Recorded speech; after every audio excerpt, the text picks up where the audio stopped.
नमस्कार दोस्तों, भक्ति शक्ति में आप सभी का स्वागत है। दोस्तों, आज की इस वीडियो में मैं आपको एक सत्य घटना, एक ऐसी कहानी बता रही हूँ जिसमें एक सती ने अपने पति के प्राणों की रक्षा की। कैसे उसने एक ऐसे ऋषि के श्राप को निष्फल किया जिसका श्राप संसार में कोई निष्फल नहीं कर सकता। कैसे उस सती ने यमराज को भी धर्म संकट में डालकर सारे भगवान को सोचने पर मजबूर कर दिया, जिसने अपने पति को बचाने के लिए सूर्य देवता का भी उदय होने से रोक दिया था। तो चलिए दोस्तों, आज हम इस कहानी को सुनते हैं। एक नगर के बाहर मांडव ऋषि अपने शूल पर बैठकर तपस्या कर रहे थे। तभी वहां से सती कौशिकी और उनके पति कौशिक, जो कि शरीर से लाचार थे, उस रास्ते से गुजर रहे थे। तभी अचानक कौशिकी और उनके पति कौशिक अंधेरा होने के कारण शूल से टकरा गए। उनके टकराने से शूल पर तपस्या कर रहे मांडवी ऋषि की तपस्या भंग हो गई। तपस्या भंग होते ही ऋषि पूछते हैं, वह कौन है जिसने उनकी तपस्या भंग की है। कौशिकी कहती है, ये अपराध हमसे हुआ है। हे महात्मा, हमें क्षमा करें, हमसे भूल हो गई।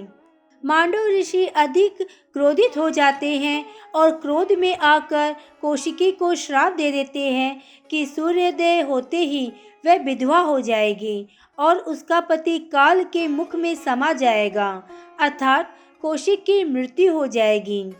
ये श्राप सुनकर कौशिकी मांडवी ऋषि से बहुत प्रार्थना करती है कि उनसे भूल हो गई, उनको क्षमा करें, उन्होंने जानबूझकर कुछ नहीं किया।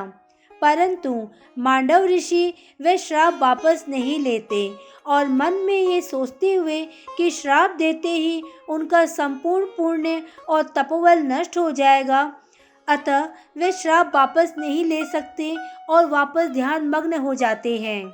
कौशिकी और कौशिक जैसे तैसे उनकी कुटिया में आते हैं। उधर सूर्योदय होने में कुछ ही घंटे बाकी थे। कौशिकी उसी समय राजा के पास जाती है, परंतु राजा आराम कर रहे हैं। ये बोलकर राजा के पहरेदार कौशिकी को सुबह आने का बोलते हैं। फिर कौशिकी राजगुरु के पास जाती है और उनको सारी बात बताकर उनसे अनय विनय करती है कि वह उनको ऐसा वरदान दे जिससे मांडव ऋषि का दिया हुआ श्राप निष्फल हो जाए। परंतु राजगुरु उन्हें ये कहकर मना कर देते हैं कि इस संसार में ऐसा कोई नहीं है जो मांडव ऋषि के श्राप को निष्फल कर सके और उनके श्राप को निष्फल करना मेरे बस की बात नहीं। उनका श्राप अटल होता है और जो बोला है वह होकर रहता है। वह इतना कहकर वापस अपने कक्ष में चले गए।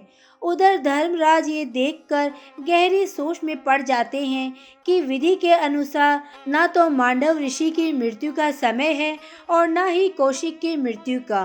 तभी धर्मराज के पास नारद जी आते हैं और पूछते हैं कि आप किस समस्या में उलझे हैं धर्मराज। धर्मराज कहते हैं कि ऋषि श्रेष्ठ मांडव ऋषि ने कौशिकी को श्राप दे दिया है, परंतु कौशिकी के पति की मृत्यु अभी दूर है। मैं सोच रहा था। तभी नारद जी बीच में ही बोलते हैं, सोचिए मत धर्मराज, वैसे भी श्राप अभिशाप से बचकर रहना चाहिए। श्राप के अनुसार आज सूर्य उदय होते ही आपको कौशिक के प्राण हरण कर लेना चाहिए। धर्मराज कहते हैं, ये तो विधाता के विधान में हस्तक्षेप होगा देव ऋषि। देव ऋषि नारद कहते हैं कि यदि आपने श्राप का अनादर किया तो एक ऋषि के श्राप के विफल हो जाने का तात्पर्य है कि उनके वचन का मिथ्या हो जाना। और धर्मराज, यदि एक ऋषि का वचन मिथ्या हो गया तो तब कौन करेगा, ये यज्ञ कौन करेगा। और यज्ञ ना होने का अर्थ है भगवान की पूजा और भक्ति नहीं होगी। क्या आप यही चाहते हैं?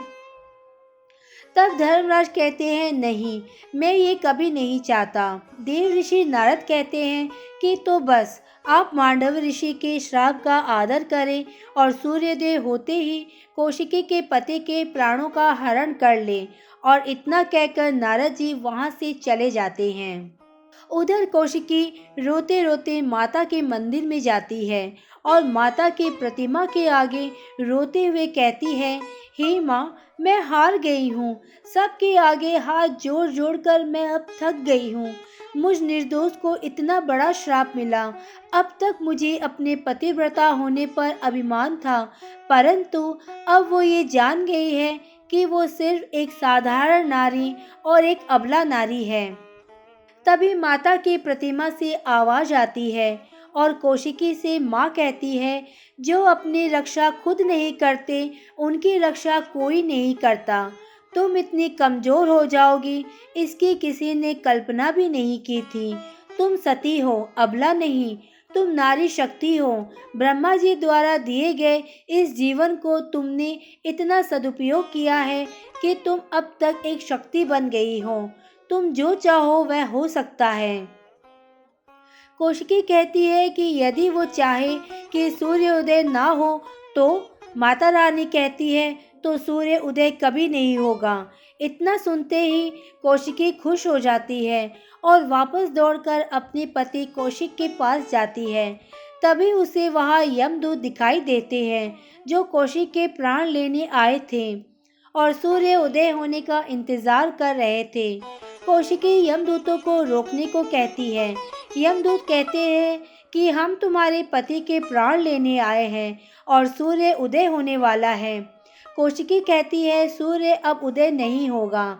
इतना बोलकर कौशिकी नीचे रखे कमंडल से जल लेकर आठों दिशाओं, सभी भगवान और प्रकृति को मानकर कहती है, यदि वो सती है, उसमें थोड़ा भी सतीत्व है, तो सूर्य उदय कभी नहीं होगा।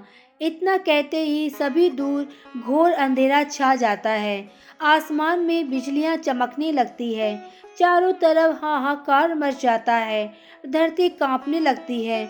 इंद्र का आसन डोलने लग जाता है। पाताल लोक से लेकर यमलोक सब हिलने लगते हैं। सारे दैत्य, दानव, ऋषि मुनि, देवी देवता, सबको कुछ भी समझ में नहीं आ रहा कि ये क्या हो रहा है।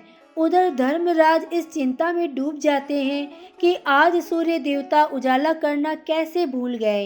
यदि आज सूर्य उदय नहीं हुआ तो जिनके प्राण हरना है उनके वो प्राण कैसे हरण कर पाएंगे। सारे देवी देवता, ऋषि मुनि एकत्र होकर ब्रह्मा, विष्णु, महेश भगवान को पुकारने लगते हैं और कहते हैं, हे भगवान, हमारी रक्षा करें।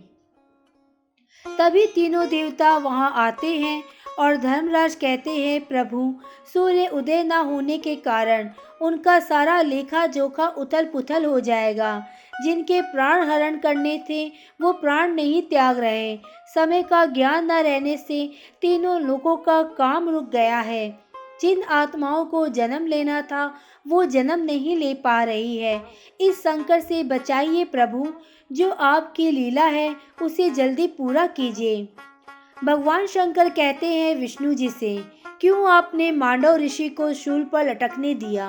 क्यों उस शूल से कौशिकी और कौशिक को टकराने दिया और फिर कौशिकी के हाथों सूर्य उदय होने से रोक दिया?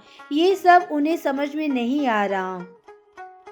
कृपया इस संकट से सभी को निकालने की कृपा करें। ब्रह्मा जी कहते हैं, वे कौशिकी के पास गए थे, परंतु वे कौशिकी की मांग को पूरी नहीं कर सकते। वे मांडव ऋषि के श्राप का अनादर नहीं कर सकते।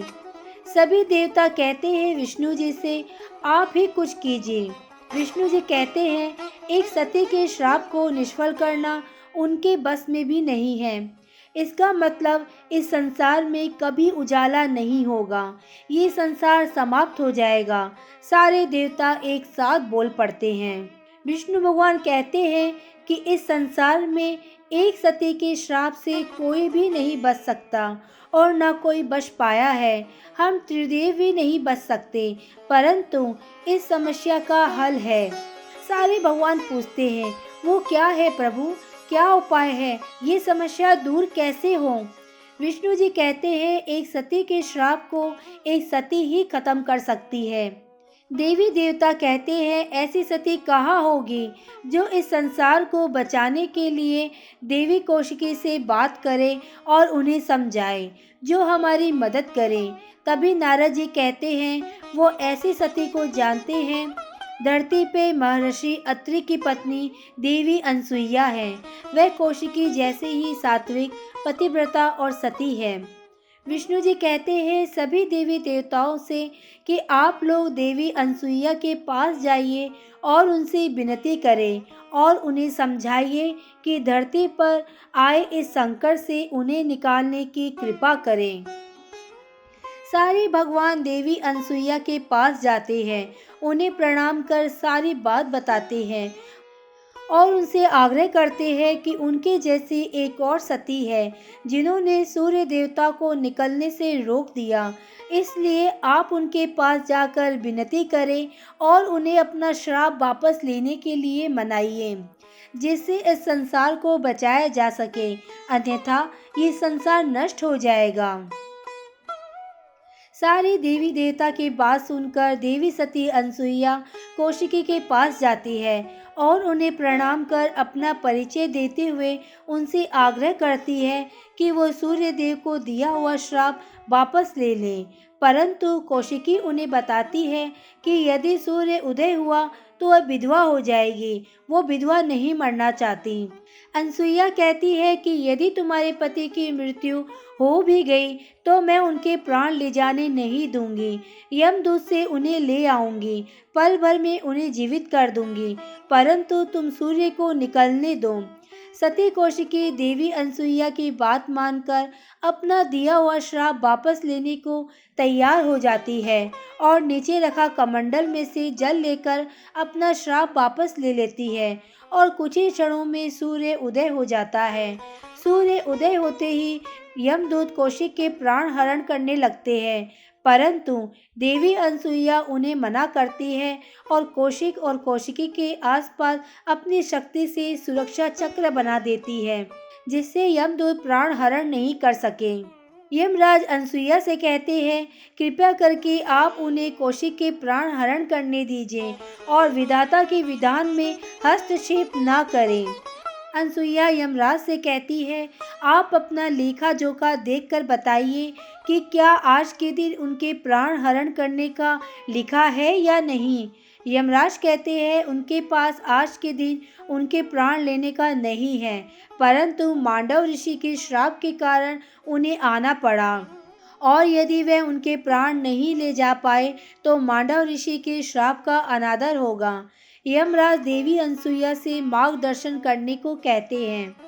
तभी देवी अनसुईया कहती है यदि वे उनके सतीत्व और बल से उन्हें मांडव ऋषि के श्राप से बंधन मुक्त करा दे तो यमराज कहते हैं यदि ऐसा हो सकता है तो वह कौशिकी के प्राण नहीं लेंगे और देवी अनसुईया यमराज को मांडव ऋषि के श्राप से बंधन मुक्त कर देती है।